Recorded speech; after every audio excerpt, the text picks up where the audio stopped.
최대 광역 단위면서 혁신학교로 상징되는 진보 좌파 교육의 본산 경기도에서 경륜 있는 자유우파 교육감이 당선되었습니다. 이것의 정책적 의미는 첫 번째로 학업 성취, 만족도, 형평성, 사교육비 부담, 교사의 수업 및 평가 전문성 등의 종적 비교가 증거를 기반으로 해서 이루어질 수 있는 여건이 조성된 것이다. 두 번째로 경기도교육청과 쌍벽을 이루는 광역 단위인 서울시 교육청에서는 3선의 진보 좌파 교육감이 당선되었습니다. 이것은 곧 뭐냐 하면은 진보 좌파 교육과 보수 자유파 교육의 비교가 횡적으로 가능해졌다는 것을 의미합니다. 아울러 전국 교육감의 이념적 지형이 크게 변했습니다. 이것은 교육 담론의 충돌과 경쟁 및 균형이 앞으로 이루어질 것이다. 이러한 정책적 의미를 전제로 미래교육 담론의 근거가 되는 복잡성 교육 기조의 OECD 글로벌 교육 혁신 흐름에 비춘 경기교육의 과제와 전망에 대해서 말씀을 드리도록 하겠습니다. 이게 오늘 발표 내용을 이제 슬라이드 한 장으로 제가 이제 모아놓은 것인데요. 저기 이제 노란 글씨로 된 것이 지난 20년 동안 OECD에서 다룬 4개의 정책 주제입니다. 역량 중심 교육, 거버넌스 혁신, 교육과정 혁신, 디지털라이제이션. 이 OECD 정책 보고서의 기조는 복잡성 교육이고요. 복잡성 교육이라고 했을 때 단순히 뭐 복잡하게 본다는 뜻이 아니라 인식론의 변화를 의미합니다. 네, 잠시 이따 또 말씀드리도록 하겠습니다. 그래서 이제 결론적으로 이러한 그 복잡성 교육 OECD 정책의 그 프레임워크는 보수 혁신 자유 담론이다. 네, 이런 내용으로 말씀을 드리고요. 그 다음에 저 하얀 글씨로 써져 있는 것은 앞으로 우리가 미래 교육을 다룰 때 우리가 이제 맞붙어서 씨름해야 될 그런 그 담론들이라고 보시면 되겠습니다.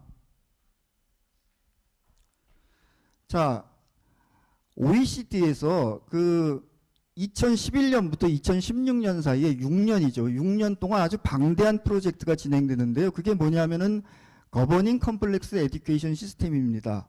모든 교육 현상을 복잡계로 보고 각 나라들이 이러한 새로운 도전에서 어떻게 대응을 하고 있는가, 어떻게 우리는 정책을 혁신해 나가야 되느냐 이겁니다. 그래서 OECD는 그래서 이제 그 교육 정책의 플랫폼이 된 OECD에서 역량 중심 교육에 관해서 저렇게 이제 그 정책 보고서를 이제 발표를 했고요. 그 다음에 2000년도부터는 3년마다 피사를 실시했고, 그 다음에 2008년도부터는 5년마다 탈리스를 실시를 했습니다. 거버넌스 혁신과 관련된 2개의 정책 보고서, 교육과정 혁신과 관련된 3개의 정책 보고서가 최근에 발표됐고요. 가장 최근에 작년에는 디지털라이제이션과 관련된 정책 보고서가 발표가 됐다. 이러한 정책 보고서들은 데이터 지식에 기반해서, 그러니까 확실한 증거에 기반해서 OECD 교육 정책의 권위를 담보하고 있다. 그리고 이것은 각 나라의 학교와 교실 등 교육 현장과 교사의 교수 방법 등 미세한 곳까지 영향을 미치고 있습니다. 그 기조는 복잡성 교육이다. 자, 복잡성 교육의 인식론을 간객관적 인식론이라고 하는데 이게 말이 좀 생경합니다. 그래서 제가 간단히 말씀을 드리면요. 저기 붉은색 스크린이 있습니다. 그러면 우리는 이 적색을 어떻게 인식하는 것일까요? 저 적색은 인식의 주체인 우리들 밖에 존재하는 것일까요? 우리 마음이나 몸 안에 존재하는 것일까요? 자, 저 적색 스크린과 우리 몸 사이에는 저렇게 다양한 전자기파들이 있는 거죠. 파장이 짧은 감마선부터 그 다음에 X선, 그 다음에 자외선, 가시광선, 적외선, 단파, 와이파이, 중파, 장파 이런 다양한 그 전자기파가 있는데 우리 복잡기인 우리 인간의 몸은 저 중에서 가시광선에 의해서만 섭동작용을 일으키도록 진화를 해온 것이죠. 자, 그래서 우리가 적색을 인식한다는 것은 스크린과 그 다음에 이제 적색이 보통 700나노미터 정도 됩니다. 파장이 700나노미터의 전자기파와 우리 몸의 네트워크가 형성되면서 복잡기인 우리 몸, 여기서 몸이라는 것은 마음도 다 포함된 것입니다. 몸에 섭동작용이 일어나서 우리 몸에서 구조 변화가 일어나는 과정에서 적색이 산출, 창발, 창조된 것입니다. 다 같은 말인데 학자마다 좀 쓰는 용어가 조금씩 다릅니다. 그러니까는 적색은 주체 밖의 객관적인 세상에 존재하는 것도 아니고 우리의 마음이나 몸속에 존재하는 것도 아니에요.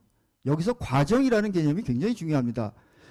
복잡계인 우리 몸이 역시 복잡계인 이 세상과 끊임없이 맞물려 돌아가는 과정에서 산출되는 것이다.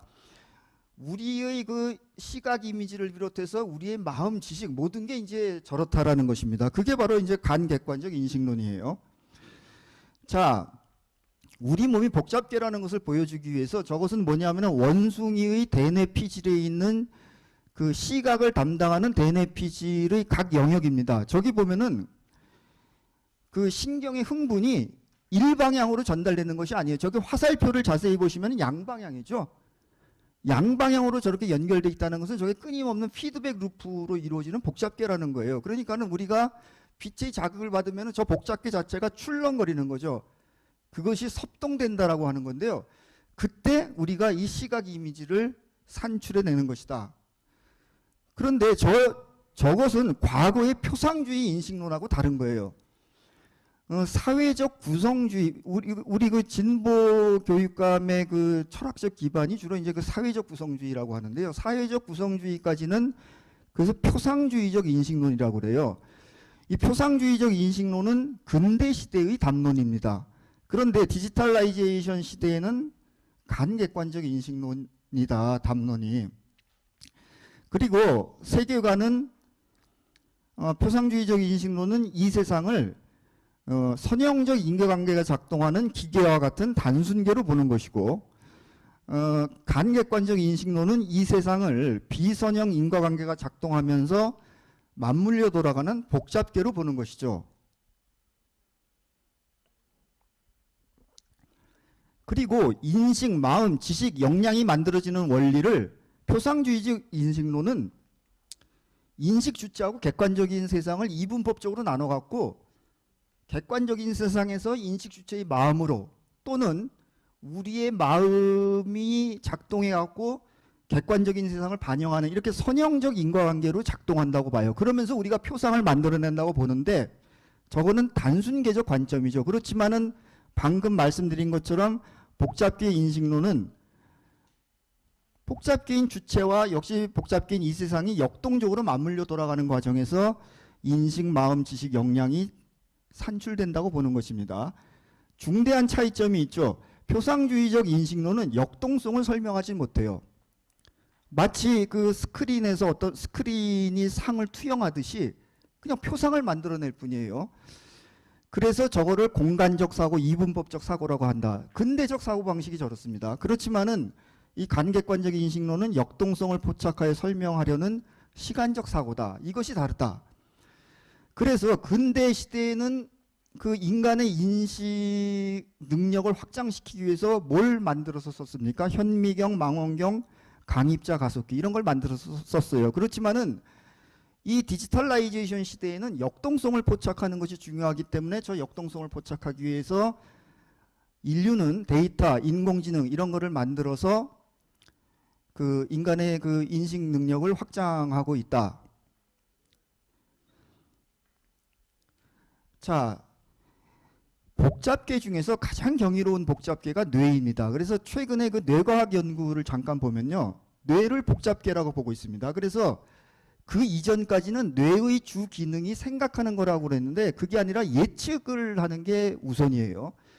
우리 인간은 매 순간마다 예측을 먼저 하고 그 다음에 인식을 한다는 것이 밝혀졌습니다.